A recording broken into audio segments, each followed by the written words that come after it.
Hi ಗೆಳೆಯರೇ, ನಮಸ್ತೆ. ನಾನು ನಿಮ್ಮ ಸತೀಶ್ಕುಮಾರ್.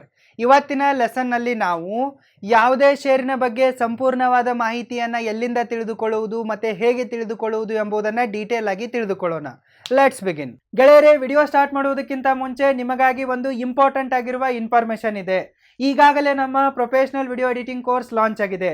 ನಿಮಗೆ ಮನೆಯಲ್ಲೇ ಕುಳಿತುಕೊಂಡು ಆನ್ಲೈನ್ನಲ್ಲಿ ವಿಡಿಯೋ ಎಡಿಟಿಂಗನ್ನು ಕಲಿಯುವ ಆಸೆ ಇದ್ದರೆ ಈ ವಿಡಿಯೋದ ಡಿಸ್ಕ್ರಿಪ್ಷನ್ ಬಾಕ್ಸ್ನಲ್ಲಿ ಕೊಟ್ಟಿರುವ ಲಿಂಕ್ ಮೇಲೆ ಕ್ಲಿಕ್ ಮಾಡಿ ಮತ್ತು ಪ್ರೊಫೆಷನಲ್ ವಿಡಿಯೋ ಎಡಿಟಿಂಗ್ ಕೋರ್ಸಿಗೆ ಜಾಯ್ನ್ ಆಗಿ. ಇಲ್ಲವೇ ಸೀದಾ www.roaringfilmschool.comಗೆ ವಿಸಿಟ್ ಮಾಡಿ ಕೋರ್ಸಿಗೆ ಜಾಯ್ನ್ ಆಗಿ. Let's begin.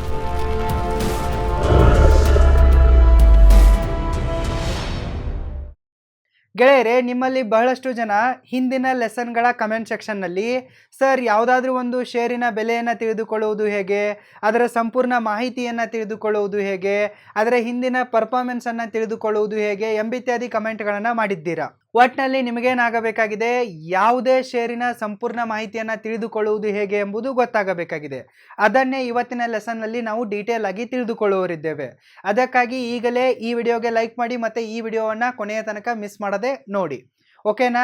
ನಿಮಗೆ ಯಾವುದಾದ್ರೂ ಒಂದು ಶೇರಿನ ಕಂಪ್ಲೀಟ್ ಆಗಿರುವ ಇನ್ಫಾರ್ಮೇಷನ್ನು ಮಾಹಿತಿ ಬೇಕೆಂದರೆ ಅದನ್ನು ತಿಳಿದುಕೊಳ್ಳಲು ಟೋಟಲ್ ಆಗಿ 4 ದಾರಿಗಳಿವೆ. ಈ 4 ದಾರಿಗಳು ಕೂಡ ನನ್ನ ಪರ್ಸ್ನಲ್ ಆಗಿವೆ, ಪರ್ಸ್ನಲ್ ಟ್ರಿಕ್ಸ್ಗಳಾಗಿವೆ. ನಾನು ಯಾವುದಾದ್ರೂ ಒಂದು ಶೇರನ್ನು ಅನಲೈಸ್ ಮಾಡುವುದಕ್ಕಿಂತ ಮುಂಚೆ ಈ 4 ವೆಬ್ಸೈಟ್ಗಳನ್ನು ರಿಫರ್ ಮಾಡಿದ ನಂತರವೇ ನಾನೇನು ಮಾಡುವೆ, ಅದರ ಅನಾಲಿಸಿಸನ್ನು ಮಾಡುವೆ. ಈ ಶೇರಲ್ಲಿ ದುಡ್ಡನ್ನು ಹಾಕಬೇಕಾ ಅಥವಾ ಬೇಡವಾ ಅನ್ನೋದನ್ನು ಡಿಸೈಡ್ ಮಾಡುವೆ. ಸರಿನಾ? ಆ 4 ವೆಬ್ಸೈಟ್ಗಳ ಬಗ್ಗೆ ನಾನು ನಿಮಗೆ ಈಗ ಒಂದೊಂದಾಗಿ ಮಾಹಿತಿ ಕೊಡುವೆ. ಮೊದಲೇ ವೆಬ್ಸೈಟ್ ಯಾವುದಪ್ಪ ಅಂತಂದರೆ moneycontrol.com. ಮೊದಲೇ ವೆಬ್ಸೈಟ್ ಯಾವುದಪ್ಪ ಅಂತಂದರೆ moneycontrol.com. ಇದು ಮೊದಲೇ ವೆಬ್ಸೈಟ್ ಆಯಿತು. ಇದರಲ್ಲಿ ಕೂಡ ನೀವು ಯಾವುದೇ ಶೇರಿನ ಬಗ್ಗೆ ತಿಳಿದುಕೊಳ್ಳಬಹುದು. ಸರಿನಾ? ಇನ್ನು ಎರಡನೇ ವೆಬ್ಸೈಟ್ ಯಾವುದಪ್ಪ ಅಂತಂದರೆ bscindia.com. bscindia.com ಅಂದರೆ ಇದು ಏನಾಗಿದೆ, ಬಾಂಬೆ ಸ್ಟಾಕ್ ಎಕ್ಸ್ಚೇಂಜಿನ ಅಫಿಷಿಯಲ್ ವೆಬ್ಸೈಟ್ ಆಗಿದೆ. ಇನ್ನು ಮೂರನೇ ವೆಬ್ಸೈಟ್ ಯಾವುದಪ್ಪ ಅಂತಂದರೆ NSEindia.com. ಸರಿನಾ? ಇದು ಮೂರನೇ ವೆಬ್ಸೈಟ್ ಆಯಿತು. ಇನ್ನು ನಾಲ್ಕನೇ ವೆಬ್ಸೈಟ್ ಯಾವುದಪ್ಪ ಅಂತಂದರೆ mca.gov.in. ಇದೇನಾಗಿದೆ, ಮಿನಿಸ್ಟ್ರಿ ಆಫ್ ಕಾರ್ಪೊರೇಟ್ ಅಫೇರ್ಸ್ನ ಅಫಿಷಿಯಲ್ ವೆಬ್ಸೈಟ್ ಆಗಿದೆ. ಟೋಟಲ್ ಆಗಿ ನಾನು ನಿಮಗೆ ಈಗ 4 ವೆಬ್ಸೈಟ್ಗಳನ್ನು ಹೇಳಿರುವೆ. ಈ 4 ವೆಬ್ಸೈಟ್ಗಳಿಗೆ ನೀವು ವಿಸಿಟ್ ಮಾಡಿದರೆ ನೀವು ಯಾವುದೇ ಶೇರಿನ ಬಗ್ಗೆ ಕಂಪ್ಲೀಟ್ ಆದ ಮಾಹಿತಿಯನ್ನು ಕಲೆ ಹಾಕಬಹುದು. ಅದು ಈಸಿಯಾಗಿ ಕಲೆ ಹಾಕಬಹುದು. ಮೊದಲೇ ವೆಬ್ಸೈಟ್ ಏನಾಗಿದೆ, moneycontrol.com ಆಗಿದೆ. ಇದರಲ್ಲಿ ನೀವು ವಿಸಿಟ್ ಮಾಡಿ ಯಾವುದೇ ಶೇರಿನ ಮಾಹಿತಿಯನ್ನು ಈಸಿಯಾಗಿ ತಿಳಿದುಕೊಳ್ಳಬಹುದು. ಇದರಲ್ಲಿ ಒಂದು ಡಿಮೆರಿಟ್ ಏನಪ್ಪ ಅಂತಂದರೆ ಇದರಲ್ಲಿ ಅಡ್ವರ್ಟೈಸ್ಗಳು ತುಂಬಾ ಇವೆ. ಮತ್ತು ಈ ವೆಬ್ಸೈಟ್ಗೆ ಕೋಟ್ಯಾಂತರ ಟ್ರಾಫಿಕ್ ಬರುತ್ತದೆ. ಭಾರತದಲ್ಲಿ ಎಷ್ಟು ಜನ ಸಕ್ಸಸ್ಫುಲ್ ಆಗಿರುವ ಇನ್ವೆಸ್ಟರ್ಗಳಿದ್ದಾರೋ ಅವರೆಲ್ಲರೂ ಕೂಡ ಮೊದಲನೇದಾಗಿ ಈ ವೆಬ್ಸೈಟನ್ನೇ ರಿಫರ್ ಮಾಡುತ್ತಾರೆ. ದಿನಾಲೂ ಈ ವೆಬ್ಸೈಟ್ಗೆ ಕೋಟ್ಯಾಂತರ ಟ್ರಾಫಿಕ್ ಬರುತ್ತದೆ. ಹೀಗಾಗಿ ಈ ವೆಬ್ಸೈಟನ್ನು ಸಸ್ಟೈನ್ ಮಾಡಬೇಕಲ್ಲ, ಅದಕ್ಕಾಗಿ ಅವರು ಇದರಲ್ಲಿ ಸಿಕ್ಕಾಪಟ್ಟೆ ಅಡ್ವರ್ಟೈಸ್ಗಳನ್ನು ಪ್ಲೇಸ್ ಮಾಡಿದ್ದಾರೆ. ಸೊ ಇದನ್ನು ಬಿಟ್ಟರೆ ಇದರಲ್ಲಿ ಯಾವುದೇ ಡಿಮೆರಿಟ್ ಇಲ್ಲ. ಇದರಲ್ಲಿರುವ ಎಲ್ಲ ಇನ್ಫಾರ್ಮೇಷನ್ಗಳು ಟ್ರಯಲ್ ಆ್ಯಂಡ್ ಟೆಸ್ಟೆಡ್ ಆಗಿರುತ್ತವೆ, ರಿಸರ್ಚ್ ಬೇಸ್ಡ್ ಆಗಿರುತ್ತವೆ ಮತ್ತು ಅಕ್ಯುರೇಟ್ ಆಗಿರುತ್ತವೆ. ಈ ವೆಬ್ಸೈಟ್ನಲ್ಲಿರುವ ಮಾಹಿತಿಯನ್ನು ನಂಬಬಹುದು. ಸರಿನಾ? ಇಲ್ಲಿ ಹೋಗಿ ನೀವು ಹುಡುಕಾಡೋದು ಯಾವ ರೀತಿ ಅಂದರೆ ಈ ವೆಬ್ಸೈಟ್ಗೆ ಏನು ಮಾಡ್ತೀರಾ, ವಿಸಿಟ್ ಮಾಡ್ತೀರಾ. ವಿಸಿಟ್ ಮಾಡಿದ ತಕ್ಷಣ ಇಲ್ಲಿ ಅಪ್ಪರ್ ಸೈಡ್ನಲ್ಲಿ ಒಂದು ಬಾಕ್ಸನ್ನು ಕೊಟ್ಟಿದ್ದಾರೆ, ಸರ್ಚ್ ಬಾಕ್ಸ್ ಕೊಟ್ಟಿದ್ದಾರೆ. ಸೊ ಈ ಸರ್ಚ್ ಬಾಕ್ಸ್ನಲ್ಲಿ ಹೋಗಿ ನೀವು ಯಾವ ಶೇರಿನ ಮಾಹಿತಿಯನ್ನು ತಿಳಿದುಕೊಳ್ಳಬೇಕಂದಿದ್ದೀರಲ್ಲ ಅದನ್ನು ಟೈಪ್ ಮಾಡಬೇಕು ಮತ್ತು ಸರ್ಚ್ ಮಾಡಬೇಕು. ಉದಾಹರಣೆಗಾಗಿ ನೀವು L&Tಯ ಶೇರ್ ಪ್ರೈಸ್ಗಳ ಬಗ್ಗೆ ಅಥವಾ ಶೇರಿನ ಬಗ್ಗೆ ತಿಳಿದುಕೊಳ್ಳಬೇಕಂದಿದ್ದೀರಾ ಅಂತ ಅಂದ್ಕೊಳ್ಳಿ. L&T ಅಂದರೆ ಏನು, ಲಾರ್ಸನ್ ಆ್ಯಂಡ್ ಟೂಬ್ರೋ ಕಂಪನಿಯಾಗಿದೆ. ಇದರ ಬಗ್ಗೆ ತಿಳಿದುಕೊಳ್ಳಬೇಕೆಂದರೆ ಇಲ್ಲಿ ಸರ್ಚ್ ಬಾಕ್ಸ್ನಲ್ಲಿ L&T ಶೇರ್ಸ್ ಅಂತ ಸರ್ಚ್ ಮಾಡಿ, ಸರ್ಚ್ ರಿಸಲ್ಟ್ಸ್ಗಳಲ್ಲಿ ಅದು ಬರುತ್ತದೆ. ಸೆಲೆಕ್ಟ್ ಮಾಡಿ ಮತ್ತು ಎಲ್ಲ ಮಾಹಿತಿಯನ್ನು ನೀವು ಓದಬಹುದು. ಇನ್ನು ಮತ್ತೊಂದು ನಿಮಗೆ ಬೇಕಂದರೆ ಈಗ ಫಾರ್ ಎಕ್ಸಾಂಪಲ್ ನಿಮಗೆ ಟಾಟಾ ಮೋಟಾರ್ಸ್ನ ಮಾಹಿತಿ ಬೇಕಾಗಿದೆ, ಶೇರ್ಗಳ ಮಾಹಿತಿ ಬೇಕಾಗಿದೆ ಅಂತ ಅಂದ್ಕೊಳ್ಳಿ. ಅದನ್ನು ಇಲ್ಲಿ ಸರ್ಚ್ ಮಾಡಿ ನಿಮಗೆ ಬರುತ್ತೆ. ಸೊ ಇನ್ನು ನಿಮಗೆ ಇದೇ ವೆಬ್ಸೈಟ್ನಲ್ಲಿ ಶೇರ್ ಮಾರ್ಕೆಟ್ನ A to Z ಡೀಟೇಲ್ಸ್ ಕೂಡ ಸಿಗುತ್ತದೆ. ಅಂದರೆ ನಿನ್ನೆ ಪರ್ಟಿಕ್ಯುಲರ್ ಶೇರಿನ ಪ್ರೈಸಿಂಗ್ ಏನಾಗಿತ್ತು, ಒಂದೇ ಶೇರಿನ ಬೆಲೆ NSEಯಲ್ಲಿ ಏನಿದೆ, BSEಯಲ್ಲಿ ಏನಿದೆ ಎಂಬುದು ಕೂಡ ನಿಮಗೆ ಇಲ್ಲಿ ಗೊತ್ತಾಗುತ್ತದೆ. ಸರಿನಾ? ಫಾರ್ ಎಕ್ಸಾಂಪಲ್ ಟಾಟಾ ಮೋಟರ್ಸನ್ನೇ ತೆಗೆದುಕೊಳ್ಳಿ. ಈ ಶೇರಿನ ಬೆಲೆ BSEಯಲ್ಲಿ ಏನು ನಡೀತಾ ಇದೆ, NSEಯಲ್ಲಿ ಏನು ನಡೀತಾ ಇದೆ ಎಂಬುದು ಕೂಡ ನಿಮಗೆ ಇದೇ ವೆಬ್ಸೈಟ್ನಲ್ಲಿ ಗೊತ್ತಾಗುತ್ತದೆ. ನಾನು ಬಿಗಿನಿಂಗ್ ಲೆಸನ್ಗಳಲ್ಲಿ ನಿಮಗೆ ಒಂದು ಮಾತನ್ನು ಹೇಳಿದ್ದೆ. ಅದೇನಪ್ಪ ಅಂತಂದರೆ ಯಾವುದಾದ್ರೂ ಒಂದು ಶೇರಿನ ಬೆಲೆ ಎರಡೂ ಮಾರ್ಕೆಟ್ಗಳಲ್ಲಿ ಸೇಮ್ ಇರಲು ಸಾಧ್ಯವೇ ಇಲ್ಲ, ಸ್ವಲ್ಪನಾದರೂ ಚೇಂಜಸ್ ಆಗಿರುತ್ತದೆ. ಸೇಮ್ ಇರುವ ಚಾನ್ಸಸ್ ತುಂಬಾ ರೇರ್ ಆಗಿರುತ್ತದೆ, ಆ ರೀತಿ ಇರಲ್ಲ. ಏಕೆಂದರೆ ಬೇರೆ ಬೇರೆ ಮಾರ್ಕೆಟ್ನಲ್ಲಿ ಬೇರೆ ಬೇರೆ ಡಿಮ್ಯಾಂಡ್ ಆ್ಯಂಡ್ ಸಪ್ಲೈ ರೇಷಿಯೋ ಇರುತ್ತದೆ. ಹೀಗಾಗಿ ಶೇರು ಒಂದೇ ಆಗಿದ್ದರೂ ಕೂಡ ಪ್ರೈಸ್ ಡಿಫರ್ ಆಗುತ್ತೆ.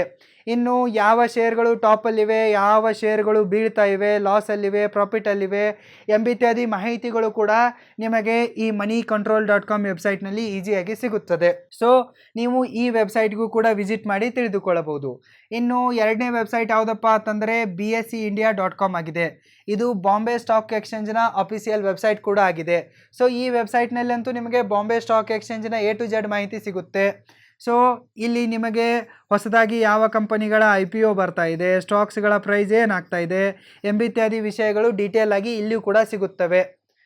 ಬಟ್ ಸ್ವಲ್ಪ ಇಲ್ಲಿ ಕನ್ಫ್ಯೂಷನ್ಗಳು ಕ್ರಿಯೇಟ್ ಆಗುತ್ತವೆ. moneycontrol.comನಲ್ಲಿ ನಿಮಗೆ ಸಿಂಪಲ್ ಆಗಿ ಅರ್ಥವಾಗುತ್ತದೆ. ಏಕೆಂದರೆ ಅವರೆಲ್ಲ ಕೆಲಸವನ್ನು, ಎಲ್ಲ ಡಾಟಾಗಳನ್ನು ಅನಲೈಸ್ ಮಾಡಿ, ಸ್ಟಡಿ ಮಾಡಿ ಸಿಂಪಲ್ ಆಗಿ ಆರ್ಡಿನರಿ ಜನರಿಗೂ ಕೂಡ ಅರ್ಥ ಆಗೋ ಥರ ಬರೆದಿರ್ತಾರೆ. ಇದು ಕೂಡ day to day per second update ಆಗ್ತಾ ಇರುತ್ತೆ. ಹೇಗೆ BSE ಇಂಡಿಯಾ ವೆಬ್ಸೈಟು ಮತ್ತು NSE ಇಂಡಿಯಾ ವೆಬ್ಸೈಟು ಪ್ರತಿ ಸೆಕೆಂಡು ಅಪ್ಡೇಟ್ ಆಗ್ತಾ ಇರುತ್ತೋ ಅದೇ ರೀತಿ ಈ ಸೈಟ್ ಕೂಡ ಅಪ್ಡೇಟ್ ಆಗ್ತಾನೆ ಇರುತ್ತೆ. ಓಕೆ, ಇದು moneycontrol.comನ ಬಗ್ಗೆ ಇತ್ತು. ಈಗ BSEindia.comದಲ್ಲಿ ಕೂಡ ನೀವು ಎಲ್ಲ ಮಾಹಿತಿಯನ್ನು ತಿಳಿದುಕೊಳ್ಳಬಹುದು. ಸೇಮ್ NSEindia.com ಏನಾಗಿದೆ, ನ್ಯಾಷನಲ್ ಸ್ಟಾಕ್ ಎಕ್ಸ್ಚೇಂಜ್ನ ಅಫಿಷಿಯಲ್ ವೆಬ್ಸೈಟ್ ಆಗಿದೆ. ಇದರ ಬಗ್ಗೆ ಕೂಡ ನಿಮಗೆ ಶೇರ್ ಮಾರ್ಕೆಟ್ನ ಡೀಟೇಲ್ ಮಾಹಿತಿ ಸಿಗುತ್ತೆ, ಹೊಸದಾಗಿ IPOಗಳ ಮಾಹಿತಿ ಸಿಗುತ್ತೆ, ಸ್ಟಾಕ್ಗಳ ಮಾಹಿತಿ ಸಿಗುತ್ತೆ, ಮತ್ತು ಇನ್ನಿತರ financial ಇನ್ಸ್ಟ್ರೂಮೆಂಟ್ಗಳಾದ mutual funds, gold, ಕಮೋಡಿಟೀಸು, debentures ಇತ್ಯಾದಿಗಳೆಲ್ಲ ಮಾಹಿತಿ ಕೂಡ ಈ ವೆಬ್ಸೈಟ್ನಲ್ಲಿ ನಿಮಗೆ ಸಿಗುತ್ತೆ. ಇನ್ನು ಕೊನೆಯದಾಗಿರುವ ವೆಬ್ಸೈಟ್ ಏನಾಗಿದೆ, ಇದು ಶೇರ್ಗಳ ವ್ಯಾಲ್ಯೂವನ್ನು ತಿಳಿಸಲ್ಲ, ಶೇರ್ನ ಬಗ್ಗೆ ಏನೂ ತಿಳಿಸಲ್ಲ. ಬಟ್ ಇದು ಕಂಪನಿಯ ಬಗ್ಗೆ ತಿಳಿದುಕೊಳ್ಳಲು ತುಂಬಾ ಹೆಲ್ಪ್ಫುಲ್ ಮಾಡುತ್ತೆ. ಇದು ಏನಾಗಿದೆ, MCA.gov.in ಆಗಿದೆ. ಇದೇನಾಗಿದೆ, ಮಿನಿಸ್ಟ್ರಿ ಆಫ್ ಕಾರ್ಪೊರೇಟ್ ಅಫೇರ್ಸ್. ಹೇಗೆ ಸೆಬಿ ಶೇರ್ ಮಾರ್ಕೆಟ್ನ ಬಾಪ್ ಆಗಿದೆಯಲ್ಲ, MCA ಏನಾಗಿದೆ, ಎಲ್ಲ ಕಂಪನಿಗಳ ಬಾಪ್ ಆಗಿದೆ. ಆಲ್ ಕಂಪನಿಗಳ ಬಾಪ್ ಆಗಿದೆ, ಎಲ್ಲ ಕಂಪನಿಗಳ ಅಪ್ ಆಗಿದೆ. ಸೊ ನೀವು ಭಾರತದಲ್ಲಿ ಹೊಸದಾಗಿ ಕಂಪನಿಯನ್ನು ಓಪನ್ ಮಾಡಬೇಕೆಂದರೆ ಪರ್ಮಿಷನ್ ಎಲ್ಲಿಂದ ತೊಗೊತೀರಾ, ಈ MCA ಡಿಪಾರ್ಟ್ಮೆಂಟ್ನ ಕಡೆಯಿಂದ ತೊಗೋತೀರಾ. MCAದಿಂದ ಪರ್ಮಿಷನನ್ನು ತೆಗೆದುಕೊಳ್ತೀರಾ. ನಿಮಗೆ MCA ವೆಬ್ಸೈಟ್ನಲ್ಲಿ ಎಲ್ಲ ಕಂಪನಿಗಳ ಮಾಸ್ಟರ್ ಡಾಟಾ ಸಿಗುತ್ತೆ.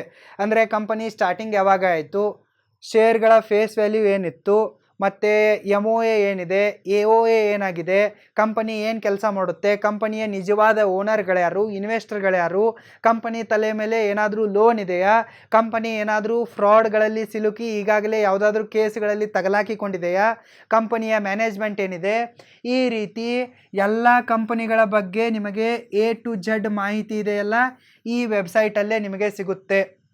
ವೆಬ್ಸೈಟಿನ URL ನಿಮಗೆ ನೆನಪಲ್ಲಿ ಉಳಿಯದಿದ್ದರೆ ನೋ ಪ್ರಾಬ್ಲಮ್. ನಾನು ಈ ವಿಡಿಯೋದ ಡಿಸ್ಕ್ರಿಪ್ಷನ್ ಬಾಕ್ಸ್ನಲ್ಲಿ ಮತ್ತು ಕಮೆಂಟ್ ಸೆಕ್ಷನ್ನಲ್ಲಿ ಈ 4 ವೆಬ್ಸೈಟ್ಗಳ ಲಿಂಕನ್ನು ಕೊಟ್ಟಿರುವೆ. ಜಸ್ಟ್ ನೀವು ಅದರ ಮೇಲೆ ಕ್ಲಿಕ್ ಮಾಡಿದರೆ ಮುಗೀತು, ಡೈರೆಕ್ಟಾಗಿ ನೀವು ಈ ವೆಬ್ಸೈಟ್ಗಳಿಗೆ ರೀಡೈರೆಕ್ಟ್ ಆಗುತ್ತೀರಾ. ಸೊ ಅಲ್ಲಿ ಹೋಗಿ ನೀವು ಎಲ್ಲವನ್ನು ತಿಳಿದುಕೊಳ್ಳಬಹುದು. ಈ 4 ವೆಬ್ಸೈಟ್ಗಳ ಆಧಾರದ ಮೇಲೆ ನೀವು ಯಾವುದೇ ಶೇರಿನ ಸಂಪೂರ್ಣ ಮಾಹಿತಿಯನ್ನು ಕಲೆ ಹಾಕಬಹುದು. ಈ 4 ವೆಬ್ಸೈಟ್ಗಳು ಕೂಡ ಆಪ್ರೇಟ್ ಮಾಡಲು ತುಂಬಾ ಸಿಂಪಲ್ ಆಗಿವೆ, ಅಷ್ಟೊಂದು ಕ್ರಿಟಿಕಲ್ ಆಗಿ ಏನಿಲ್ಲ. ನೀವು ಮೊದಲ 3 ವೆಬ್ಸೈಟ್ಗಳ ಸಹಾಯದಿಂದ ಅಂದರೆ moneycontrol.com, BSEindia.com ಮತ್ತು NSEindia.com ಈ 3 ವೆಬ್ಸೈಟ್ಗಳ ಸಹಾಯದಿಂದ ಏನು ಮಾಡ್ತೀರಾ, ಶೇರ್ಗಳ ಬಗ್ಗೆ ತಿಳಿದುಕೊಳ್ತೀರಾ. ಅಂದರೆ ಶೇರಿನ ಬೆಲೆ ಸದ್ಯಕ್ಕೆ ಎಷ್ಟಿದೆ, ನಿನ್ನೆ ಎಷ್ಟಿತ್ತು, ಮೊನ್ನೆ ಎಷ್ಟಿತ್ತು, ಮತ್ತು ಶೇರ್ಗಳ ಪರ್ಫಾರ್ಮೆನ್ಸ್ ಏನಾಗ್ತಾ ಇದೆ, ಅಂದರೆ ಜಸ್ಟು ಕಾನ್ಸ್ಟೆಂಟಾಗಿ ಹೋಗ್ತಾ ಇದೆ ಅಥವಾ ಏರಿಕೆ ಆಗ್ತಾ ಇದೆಯಾ, ಇಳಿಕೆ ಆಗ್ತಾ ಇದೆಯಾ, ಆಗ್ತಾ ಇದ್ದರೆ ಎಷ್ಟು ಆಗ್ತಾ ಇದೆ, ಮತ್ತು ಬೇರೆ ಬೇರೆ ಸ್ಟಾಕ್ ಎಕ್ಸ್ಚೇಂಜ್ಗಳಲ್ಲಿ ಇದರ ಪ್ರೈಸ್ ಎಷ್ಟಿದೆ, ವೇರಿಯೇಷನ್ ಎಷ್ಟಾಗ್ತಾ ಇದೆ, ಡಿಮ್ಯಾಂಡ್ ಯಾವ ರೀತಿ ಇದೆ, ಈ ರೀತಿ ಶೇರ್ಗಳ ಬಗ್ಗೆ ಸಂಪೂರ್ಣ ಮಾಹಿತಿಯನ್ನು ನೀವೇನು ಮಾಡಬಹುದು, ಈ ಮೊದಲ 3 ವೆಬ್ಸೈಟ್ಗಳಿಂದ ಈಸಿಯಾಗಿ ತಿಳಿದುಕೊಳ್ಳಬಹುದು. ಇನ್ನು ಕೊನೆಯದಾಗಿ ನೀವು ಇನ್ವೆಸ್ಟ್ಮೆಂಟನ್ನು ಮಾಡುವಾಗ ಕಂಪನಿಯ ಬಗ್ಗೆ ಕೂಡ ಸಂಪೂರ್ಣವಾಗಿ ತಿಳಿದುಕೊಳ್ಳಲೇಬೇಕಾಗುತ್ತದೆ. ಫಂಡಮೆಂಟಲ್ ಅನಾಲಿಸಿಸನ್ನು ಮಾಡಬೇಕಾಗುತ್ತದೆ. ಮುಂದಿನ ಲೆಸನ್ಗಳಲ್ಲಿ ನಾನು ಹೇಳುವೆ ಯಾವ ರೀತಿ ಫಂಡಮೆಂಟಲ್ ಅನಾಲಿಸಿಸನ್ನು ಮಾಡೋದು ಅಂತ. ಜಸ್ಟ್ ನೀವು ಕಂಪನಿಗಳ ಮಾಹಿತಿಯನ್ನು ತಿಳಿದುಕೊಳ್ಳಬೇಕೆಂದರೆ, ಕಂಪನಿಯ ಬಗ್ಗೆ A to Z ಇನ್ಫಾರ್ಮೇಷನನ್ನು ತಿಳಿದುಕೊಳ್ಳಬೇಕೆಂದರೆ ನೀವೇನು ಮಾಡಬೇಕು, MCA.gov.inಗೆ ವಿಸಿಟ್ ಮಾಡಬೇಕು. ವಿಸಿಟ್ ಮಾಡಿ ಅಲ್ಲಿ ಏನಾಗುತ್ತೆ, ಒಂದು ಸೆಕ್ಷನ್ ಬರುತ್ತೆ. ಸೆಕ್ಷನ್ನಲ್ಲಿ ಕಂಪನಿಯ ಮಾಸ್ಟರ್ ಡಾಟಾ ಅಂತ ಒಂದು ಕಾಲಮ್ ಇರುತ್ತೆ. Master data of the company ಅಂತ ಇರುತ್ತೆ. ನೀವು ಜಸ್ಟ್ ಅದರ ಮೇಲೆ ಕ್ಲಿಕ್ ಮಾಡಿದರೆ ಕಂಪನಿಯ A to Z ಜಾತಕನೇ ನಿಮ್ಮ ಕೈಗೆ ಬರುತ್ತೆ, ಇಡೀ ಕುಂಡಲಿನೇ ನಿಮ್ಮ ಕೈಗೆ ಬರುತ್ತೆ. ಸೊ ಇದಿಷ್ಟು ಯಾವುದೇ ಶೇರನ್ನು ಅನಲೈಸ್ ಮಾಡುವ, ಯಾವುದೇ ಶೇರಿನ ಬಗ್ಗೆ ಕಂಪ್ಲೀಟಾಗಿ ತಿಳಿದುಕೊಳ್ಳುವ ಒಂದು ಮಾಹಿತಿ ಆಯಿತು. ಇದೆಲ್ಲವೂ ಕೂಡ ಥಿಯರಿ ಆಗಿದೆ. ನಾನು ನಿಮಗೆ ಒಂದು ಹೋಮ್ವರ್ಕನ್ನು ಕೊಡ್ತಾ ಇರುವೆ. ನೀವೇನು ಮಾಡಿ, ನಾನು ಹೇಳಿದಂತೆ ಮೊದಲಿಗೆ moneycontrol.comಗೆ ಹೋಗಿ ವಿಸಿಟ್ ಮಾಡಿ ಟಾಟಾ ಮೋಟಾರ್ಸ್ನಂತ ಸರ್ಚ್ ಮಾಡಿ. ಟಾಟಾ ಮೋಟಾರ್ಸ್ನ ಶೇರ್ನ ಬಗ್ಗೆ ಸ್ವಲ್ಪ ಮಾಹಿತಿ ಕಲೆ ಹಾಕಿ. ಸೇಮು BSEindia.comಗೆ ಹೋಗಿ ಇಲ್ಲಿ ಕೂಡ ಟಾಟಾ ಮೋಟಾರ್ಸ್ನ ಶೇರ್ನ ಬಗ್ಗೆ ತಿಳಿದುಕೊಳ್ಳಿ. ಸರ್ಚ್ ಮಾಡಿದಾಗ ಯಾವ ಇನ್ಫಾರ್ಮೇಷನ್ ಬರುತ್ತೋ ನೋಡಿ. ಇನ್ನು NSEindia.comಗೆ ಹೋಗಿ ಟಾಟಾ ಮೋಟಾರ್ಸ್ನ ಶೇರ್ಗಳ ಬಗ್ಗೆ ಸರ್ಚ್ ಮಾಡಿ, ಅಲ್ಲಿ ಕೂಡ ಇನ್ಫಾರ್ಮೇಷನನ್ನು ಕಲೆ ಹಾಕಿ. ಇದಾದ ನಂತರ 4ನೇ ವೆಬ್ಸೈಟಿಗೆ ಹೋಗಿ mca.gov.inಗೆ ಹೋಗಿ, ಅಲ್ಲಿ ಹೋಗಿ ಏನು ಮಾಡಿ, ವಿಸಿಟ್ ಮಾಡಿ ಮಾಸ್ಟರ್ ಡಾಟಾ ಅಂತ ಒಂದು ಸೆಕ್ಷನ್ ಇರುತ್ತೆ. ಆ ಸೆಕ್ಷನಿಗೆ ಹೋಗಿ ಟಾಟಾ ಮೋಟಾರ್ಸ್ ಅಂತ ಸರ್ಚ್ ಮಾಡಿ. ಆವಾಗ ಏನಾಗುತ್ತೆ, ಟಾಟಾ ಮೋಟಾರ್ಸ್ ಪಬ್ಲಿಕ್ ಲಿಮಿಟೆಡ್ ಅಂದರೆ ಅವರ ಕಂಪನಿಯ ಮಾಸ್ಟರ್ ಡಾಟಾ ಓಪನ್ ಆಗುತ್ತೆ. ಕಂಪನಿಯ ಚೇರ್ಮನ್ ಯಾರು, ಸದ್ಯಕ್ಕೆ CEO ಯಾರಾಗಿದ್ದಾರೆ, ಮಾರ್ಕೆಟಿಂಗ್ ಹೆಡ್ ಯಾರಾಗಿದ್ದಾರೆ, CFO ಯಾರಾಗಿದ್ದಾರೆ, ಮ್ಯಾನೇಜ್ಮೆಂಟಲ್ಲಿ ಯಾರ್ಯಾರಿದ್ದಾರೆ, ಬೋರ್ಡ್ ಆಫ್ ಡೈರೆಕ್ಟರ್ನಲ್ಲಿ ಯಾರ್ಯಾರಿದ್ದಾರೆ, ಇನ್ವೆಸ್ಟರ್ಗಳು ಎಷ್ಟು ಜನ ಇದ್ದಾರೆ, ಶೇರ್ ಕ್ಯಾಪಿಟಲ್ ಎಷ್ಟಿದೆ, ಪೇಡ್ ಅಪ್ ಕ್ಯಾಪಿಟಲ್ ಎಷ್ಟಿದೆ, ಅವ್ರ ಹತ್ರ ಅವರು ಹಿಂದಿನ ಬ್ಯಾಲೆನ್ಸ್ ಶೀಟನ್ನು ಸಬ್ಮಿಟ್ ಮಾಡಿರ್ತಾರೆ. ಹಿಂದಿನ ಬ್ಯಾಲೆನ್ಸ್ ಶೀಟ್ ಕೂಡ ನಿಮಗೆ ಓದಲು ಸಿಗುತ್ತೆ. ಈ ವರ್ಷದ ಬ್ಯಾಲೆನ್ಸ್ ಶೀಟು ಇನ್ನೂ ಟೈಮ್ ಇದೆ ಸಬ್ಮಿಟ್ ಮಾಡೋಕ್ಕೆ, ಡಿಸೆಂಬರ್ವರೆಗೂ ಡೇಟ್ ಎಕ್ಸ್ಚೇಂಜ್ ಆಗಿದೆ. ಪ್ರತಿ ವರ್ಷ ಏನಾಗುತ್ತೆ, ಅಕ್ಟೋಬರ್ 30 ಲಾಸ್ಟ್ ಡೇಟ್ ಆಗಿರುತ್ತೆ. ಅಷ್ಟರಲ್ಲೇ ನೀವೇನು ಮಾಡಬೇಕು, ITR ಕೂಡ ಕಂಪ್ಲೀಟ್ ಮಾಡಿರಬೇಕು, ಬ್ಯಾಲೆನ್ಸ್ ಶೀಟನ್ನು ಸಬ್ಮಿಟ್ ಮಾಡಿರಬೇಕು, ROC ಫೈಲಿಂಗನ್ನು ಎಲ್ಲವನ್ನು ಮಾಡಿ ಕ್ಲಿಯರ್ ಆಗಿರಬೇಕು. ಬಟ್ ಏನಾಗಿತ್ತು, ಕೋವಿಡ್ದಿಂದ ಲಾಕ್ಡೌನ್ ಆಗಿತ್ತು. ಹೀಗಾಗಿ 2 ತಿಂಗಳು ಡೇಟನ್ನು ಎಕ್ಸ್ಟೆಂಡ್ ಮಾಡಿದ್ದಾರೆ. ಸೊ ಡಿಸೆಂಬರ್ 31 ತನಕ ಟೈಮ್ ಇದೆ. ಈ ವರ್ಷದ ಬ್ಯಾಲೆನ್ಸ್ ಶೀಟ್ ನಿಮಗೆ ಸಿಗದಿದ್ರೂ ಕೂಡ ಲಾಸ್ಟ್ ಇಯರ್ನ ಬ್ಯಾಲೆನ್ಸ್ ಶೀಟ್ ಆದರೂ ಸಿಕ್ಕೇ ಸಿಗುತ್ತೆ. ಸೊ ನಿಮಗೆ ಹೋಮ್ವರ್ಕ್ ಇದೇ ಆಗಿದೆ. ನೀವು ಈ ಹೋಮ್ವರ್ಕನ್ನು ಮಾಡಿ, ಸರಿನಾ? ನಾನು ನಿಮಗೆ ಏನು ಮಾಡುವೆ, ಒಂದು 10 ದಿನ ಟೈಮಿಂಗನ್ನು ಕೊಡುವೆ. ನೀವು ಈ 10 ದಿನಗಳ ತನಕ ಇವುಗಳಿಗೆ ವಿಸಿಟ್ ಮಾಡಿ ಎಲ್ಲವನ್ನ ಕೂಡ ನೀವೇ ಸ್ವತಃ ಮಾಡಲು ಟ್ರೈ ಮಾಡಿ, ಸರಿನಾ? ನೀವೇ ಸ್ವತಃ ಮಾಡಲು ಟ್ರೈ ಮಾಡಿ. 10 ದಿನ ಆದ ನಂತರ ನಾನೇನು ಮಾಡುವೆ, ಇದನ್ನೇ ಪ್ರಾಕ್ಟಿಕಲ್ ಆಗಿ ಮಾಡಿ ತೋರಿಸುವೆ. ಅಂದರೆ ನಾನೇ ಏನು ಮಾಡುವೆ, ಈ 4 ವೆಬ್ಸೈಟ್ಗಳಿಗೆ ವಿಸಿಟ್ ಮಾಡುವೆ, ಲೈವಲ್ಲಿ ವಿಸಿಟ್ ಮಾಡಿ ಯಾವ ರೀತಿ ಮಾಹಿತಿಯನ್ನು ಕಲೆ ಹಾಕೋದು ಅಂತ ಒಂದು ಎಕ್ಸಾಂಪಲ್ದೊಂದಿಗೆ ನಾನು ನಿಮಗೆ ಕ್ಲಿಯರ್ ಆಗಿ ಎಕ್ಸ್ಪ್ಲೇನ್ ಮಾಡುವೆ, ಸರಿನಾ? ಇವತ್ತಿನ ಲೆಸನ್ ನಿಮಗೆ ಅರ್ಥವಾಗಿದ್ದರೆ ಮತ್ತು ಇಷ್ಟವಾಗಿದ್ದರೆ ನೀವೇನು ಮಾಡಬೇಕು, ಈ ವಿಡಿಯೋಗೆ ತಪ್ಪದೆ ಲೈಕ್ ಮಾಡಬೇಕು. ಯಾವಾಗ ಈ ವಿಡಿಯೋಗೆ 1000 ಲೈಕ್ಸ್ಗಳು ಬರುತ್ತವೆಯೋ ಆವತ್ತು ಆ ಕ್ಲಾಸ್ ಅಪ್ಡೇಟ್ ಆಗುತ್ತದೆ. ಅಂದರೆ ಯಾವಾಗ ಈ ವಿಡಿಯೋಗೆ 1000 ಲೈಕ್ಸ್ಗಳು ಬರುತ್ತವೆಯೋ ಆವಾಗ ಪ್ರಾಕ್ಟಿಕಲ್ ಆಗಿರುವ ಈ ಟಾಪಿಕ್ನ ಮೇಲೆ ಪ್ರಾಕ್ಟಿಕಲ್ ಆಗಿರುವ ಕ್ಲಾಸು ಪಬ್ಲಿಷ್ ಆಗುತ್ತೆ, ಯೂಟ್ಯೂಬ್ನಲ್ಲಿ ರಿಲೀಸ್ ಆಗುತ್ತೆ, ಸರಿನಾ? ಸಿಂಪಲ್ ಟಾರ್ಗೆಟ್ ಆಗಿದೆ. ಅದಕ್ಕಾಗಿ ಈ ವಿಡಿಯೋಗೆ ಲೈಕ್ ಮಾಡಿ. ಏನಾದರೂ ಡೌಟ್ಸ್ಗಳಿದ್ದರೆ ಕಮೆಂಟ್ ಮಾಡಿ, ಅದನ್ನು ನಾನು ಪ್ರಾಕ್ಟಿಕಲ್ ಕ್ಲಾಸಲ್ಲಿ ಕವರ್ ಮಾಡುವೆ.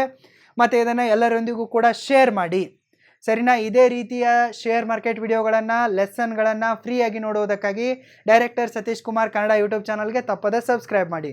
ಮುಂದಿನ ಲೆಸನ್ನಲ್ಲಿ ಮತ್ತೆ ಸಿಗೋಣ. All the very best and thank you.